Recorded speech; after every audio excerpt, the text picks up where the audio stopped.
বাগদায় সবুজ ঝড়, ১৩ বছর পর মতুয়াগড়ে ফুটল ঘাস ফুল। রাজনীতিতে একেবারে নতুন মধুপর্ণা ঠাকুরের ম্যাজিকেই শেষ মুহূর্তে শেষ হাসি হাসল তৃণমূল কংগ্রেস।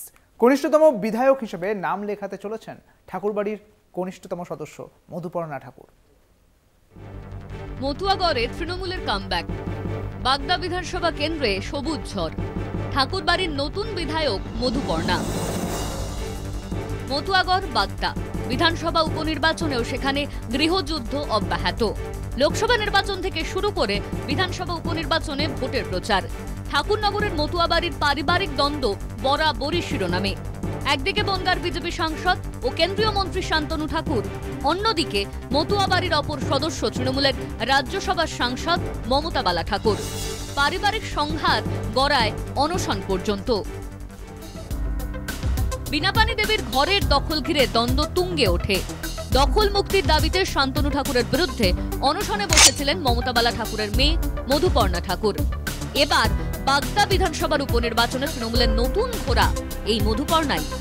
পারিবারিক বিবাদের জেরে ধর্ণা হোক বা বিধানসভা উপনির্বাচনের লড়াই, প্রথমবার রাজনীতির ময়দানে নেমেই ছক্কা হাঁকালেন মধুপর্ণা ঠাকুর। বিজেপি প্রার্থী বিনয় কুমার বিশ্বাসকে হারিয়ে জয় ছিনিয়ে নিলেন ঠাকুরবাড়ির সদস্য। রাজ্য বিধানসভার কনিষ্ঠতম বিধায়ক হিসেবে নাম লেখালেন মধুপর্ণা। 25 বছরের মধুপর্ণা রাজনীতিতে একেবারেই নতুন। আগে এক কলেজে ডেটা এন্ট্রি অপারেটর হিসেবে কাজ করতেন মধুপর্ণা। পরে পারিবারিক সংঘাতের জেরেই তার রাজনীতিতে হাতেখড়ি। কনিষ্ঠ বয়সটা ম্যাটার করে না, ম্যাটার করে হচ্ছে আমি কতটা মানুষের জন্য করতে পারি, মানুষের পাশে কতটা দাঁড়াতে পারি, সেটাই হচ্ছে ম্যাটার। বয়স তো আমার 50 বছরও যদি হতো তাহলে ওটাই কাজ করতাম। আমরা দেখবো না কে কি করছে, শুধু আমাদের কাজ লক্ষ্য হচ্ছে বাগদাকে সোনার মতন বাগদা করতে পারি। একদমই নয়, ওটা একটা কোইন্সিডেন্স হতে পারে কি অনশনে বসেছি তারপরে এটা পেয়ে গেছি, ওর সাথে এটা কোনো কানেকশন নেই। ওটা অধিকারের লড়াই ছিল। আমাকে তোমরা জানো সবাই, কি আপনারা জানেন কেমন আমাদের ঘর থেকে তাড়িয়ে তালা মেরেছে, সেই হিসাবে অধিকারের লড়াই ছিল। ওটা আলাদা, এটা আলাদা। গত বিধানসভা নির্বাচনে বাগদায় জয়ী হয়েছিলেন বিজেপির প্রার্থী বিশ্বজিৎ দাস। পরবর্তীতে তিনি তৃণমূলে যোগ দেওয়ায় এই উপনির্বাচন। লোকসভা নির্বাচনেও 20,600 ভোটে বাগদায় এগিয়েছিল বিজেপি। তাই বাগদায় গেরুয়া রং ফিকে করে সবুজ ঝড় তোলাই ছিল তৃণমূলের কাছে সবচেয়ে বড় চ্যালেঞ্জ। স্বাভাবিকভাবেই প্রার্থী নির্বাচনে বিশেষ নজর দেওয়া হয়। নির্বাচিত হন ঠাকুর পরিবারের সদস্য তথা রাজ্যসভার সাংসদ মমতা বালা ঠাকুরের মেয়ে মধুপর্ণা।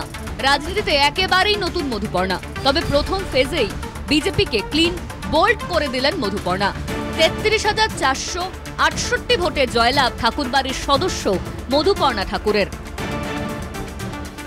মানুষই তো শেষ কথা, এবং সেই জায়গায় দাঁড়িয়ে যে ভুল ত্রুটি আমাদের ভিতরে অনেকের ভিতরে হয়েছে, সেখানে আমাদের নেতা মন্ত্রীরা, মাননীয় মুখ্যমন্ত্রী মমতা বন্দ্যোপাধ্যায় পাঠিয়েছে তাদের পাশে যাওয়া, তাদের যন্ত্রণার কথা শোনা, তাদের সমস্যা মেটানোর জন্য। আজকে সেই জায়গাটা ওরা করে দিয়েছে বাগদার মানুষ, এবং যে সমস্যাগুলো উঠে এসেছে সেটাকে আমরা সমাধান করার চেষ্টা করি। আমাদের সাংগঠনিক দুর্বলতা নেই, কিন্তু এখানে সুস্থভাবে ভোটই হয়নি। যদি সুস্থভাবে ভোট হতো তাহলে এখানে আমরাই জিততাম। এখনো এখানকার সাধারণ মানুষ আমাদের পাশে আছে। একেবারে নতুন মুখের ওপর 100% ভরসা রেখেই লড়াইয়ে নেমেছিল ঘাসফুল শিবির। বড় সভা থেকে শুরু করে বাড়ি বাড়ি প্রচারের উপর জোর দিয়েছিল তৃণমূল। দলকে হতাশ করেননি মধুপর্ণা। সব প্রশ্নকে পিছনে রেখে শেষ হাসি হাসলেন বিজেপির শান্তনু ঠাকুরেরই খুড়তুতো বোন মধুপর্ণা ঠাকুর। বাগদা থেকে দেবাশিস মণ্ডলের রিপোর্ট, কলকাতা টিভি। আর এই মুহূর্তে খড়গপুরের দিকে নজর রাখবো। দিলীপগড় খড়গপুর, অস্বস্তিতে সুকান্ত। দিলীপ দাকেই রাজ্য সভাপতি চায়। খড়গপুরে সংবর্ধনা সভায় শুনলেন সুকান্ত মজুমদার। চরম বিশৃঙ্খলা সেখানে। সংবর্ধনা সভায় গেলেন না শুভেন্দু অধিকারী এবং তার অনুগামীরা। দিলীপগড় খড়গপুরে এবার অস্বস্তিতে সুকান্ত মজুমদার। সংবর্ধনা সভার আগে বিজেপির কাউন্সিলর বাড়িতে সুকান্ত এবং জেলা সভাপতিকে ঘিরে ধরে বিক্ষোভ দেখাতে থাকে। খড়গপুরে চূড়ান্ত অস্বস্তিতে পড়ে সুকান্ত মজুমদার। আরো বিস্তারিত জানবো, আমাদের সঙ্গে রয়েছেন আমাদের প্রতিনিধি সৌম্যকান্তি ত্রিপাঠী। সৌম্যকান্তি, ঠিক কি ঘটনা ঘটেছিল, কি জানতে পারছো?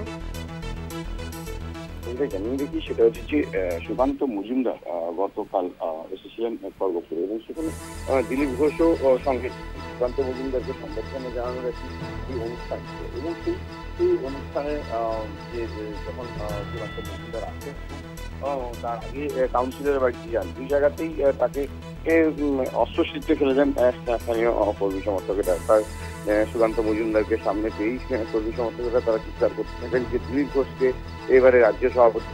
দিলীপ ঘোষ আমাদের কাছের মানুষ, তিনি কাজের মানুষ। দিলীপ ঘোষকে অবিলম্বে রাজ্য সভাপতি ঘোষণা করতে হবে এবং সেই বিষয় নিয়েই কিন্তু তারা সুকান্ত মজুমদারের সামনে স্লোগান তুলতে থাকেন। তারপরেই এই সামাল দেন পরিস্থিতি দিলীপ ঘোষ, তিনি সেই সমস্ত কর্মীদেরকে থামিয়ে দেন এবং পরে সুকান্ত মজুমদার জানান যে বিষয়টি তেমন কিছু বিষয় নয় এবং তারা তাদের শুভকান্তি, এই ঘটনার পর জেলা নেতৃত্ব বা সুকান্ত মজুমদারের পক্ষ থেকে কোনো প্রতিক্রিয়া মিলেছে কি?